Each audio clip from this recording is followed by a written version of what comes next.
So it's Marco with Torn Apart. We're here with Jake and Alex from Final Gasp.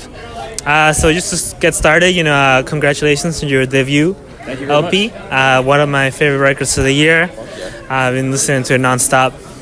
And I think, just to get started, I was listening to your first couple EPs. And, from other interviews, I know Sam Hain is a huge influence in you guys. And I can definitely see this trajectory of the punk to this dead rock thing. What brought about this shift in sound?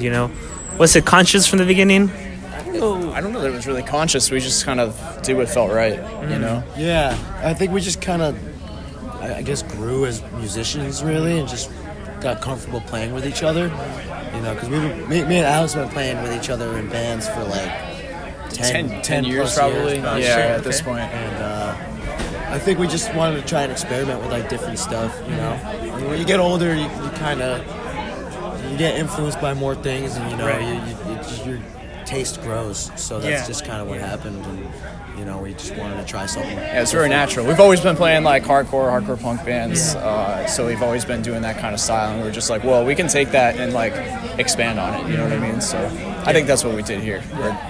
We consciously did. Yeah, no, and I think honestly, just a lot of the best metal bands right now are hardcore punk people making that music. Making that shift. I listened to a podcast episode that Jake did, and you talked about horror. You're a huge horror fan. Yeah. Is this something that influences your music? Do you think of your album as sort of a soundtrack?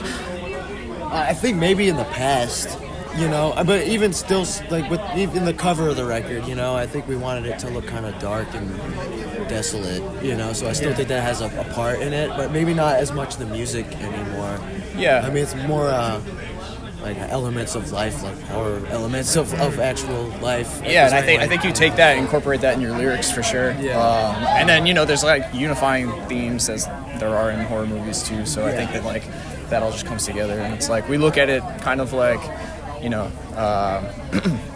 films kind of speak to a certain thing, music's trying to speak to a certain thing, and so tying those together. Yeah, really, it just kind of ties it all together, and I mean, there's some terms from the demonology and stuff within the record and stuff too, so I mean, it's definitely still there, but it's not as present as it was in the past two EPs, so I think it's just changed a little bit.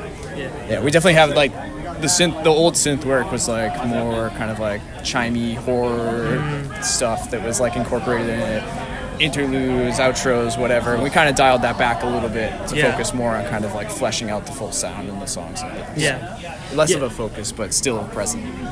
Yeah, and I mean, is there any other inspiration outside of horror and other bands? Is there maybe literature? Are you guys big readers or something like that influences your lyricism or anything like that? Not really for me as much. It's just I guess personal experiences. I mean, the whole record is really just about personal loss. And I know a lot of people that died the past few years and stuff. It's kind of a lot about that. And, there's definitely... Actually, Blood and Sulphur is from a short story called The Smell of Sulphur, which is about the devil antagonizing a businessman and telling him he's going to get everything he wants. Yeah. But then in turn, he kills everybody else in the world, and he's left as the most unsuccessful person. And that was from a book that I got, and it was called The Devil in Depiction. It was from the 40s or something like that. It was just from different regions of the world, and that was the American version of it, So there is some literature for naturally sure. There's a capitalism bent on the American. I'm a big reader.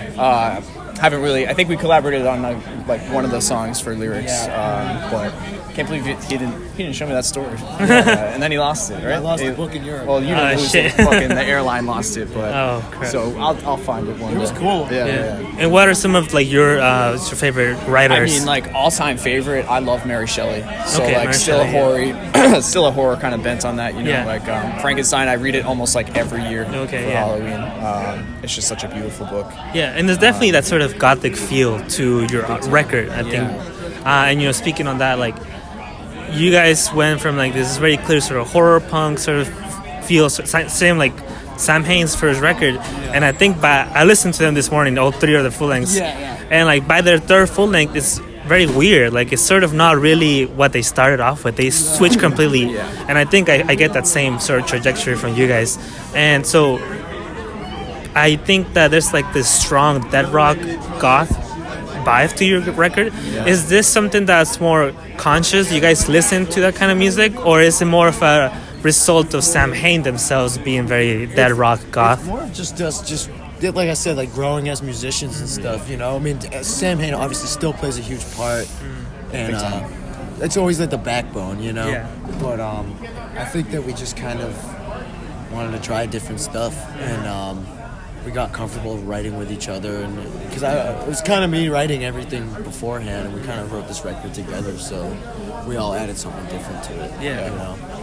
Yeah, I mean, I've always had kind of like a goth post-punk vibe. I kind of focus on that a little bit more than I've always like paid attention to hardcore punk, really. So for me, like Killing Joe, Bauhaus, Susie and the Banshees, right? Yeah. You know, Echo and the Bunny Men kind of like played a huge role in like, you know, me as being a musician. Yeah, and those records are all like extremely experimental. Very experimental. You know? And so like we're trying to bring that into. We're even working on new stuff that's even like further down that road. Oh, really? That's very exciting to hear, because I think that's sort of what's refreshing. I think about a lot of metal these days, that people they don't pretend like they don't listen to all this other music. You know, before it was like metal, goth, like you don't mix those together. But now we're seeing so much more of that, and I think that's what's exciting to me. And again, the punk influences and all that. And beyond that, I listen to more ambient stuff than anything else, to be honest. So I think that kind of like plays a role, and definitely the synth work, obviously, too. So just to finish it off, 2 more questions. One, what are some like artists outside of metal, even goth, like could be like country or something that like influences you guys? You know, definitely Blaze Foley. Oh, I love Blaze Foley. Yeah. Blaze Foley. I mean, he played a huge role in the song Morning Moon. We listen to a lot of Red House Painters. Yes, we do. Okay. We love Red House Painters every day. Maybe surprisingly so, Aphex Twin I like a lot. Oh, I love Aphex Twin, yeah. A lot. I don't know. Actually, Anna von Hasselwolf, I've been listening to a lot. She's like a experimental organ artist that mixes like elements of like doom and okay, that's sick. And I guess Sun's still a metal band, but they're like one of my all-time. What was their name again? Sun. Sun. Oh yeah, Sun. Oh yeah, I love Sun. Yeah, Sun. Yeah. Yeah, I mean, we listen to everything, you know. It's kind of it's all over the place. Yeah, and all sort of filters through, you know. Exactly. It filters through the hardcore. It filters through the metal. It's not even necessarily that. I think it's just whatever kind of gets us excited, you know, where it just draws influence from it, you know.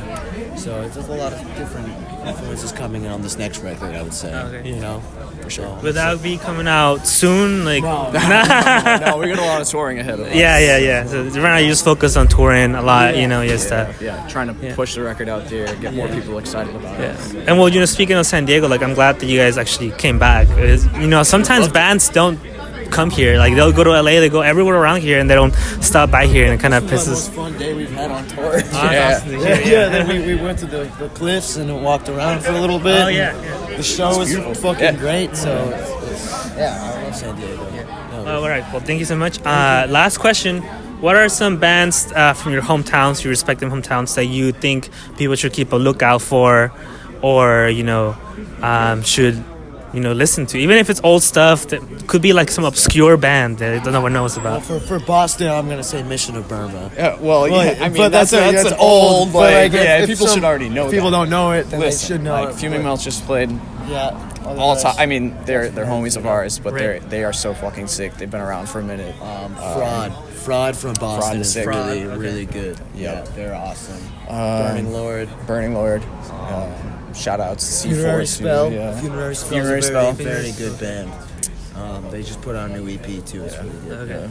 All right. Well, again, thank you guys so much for this interview. Thank you, man. Appreciate it. Thank you very much. Jake and Alex, right? Yes. Again. All right. And thank you. And we're gonna catch up Double Master soon.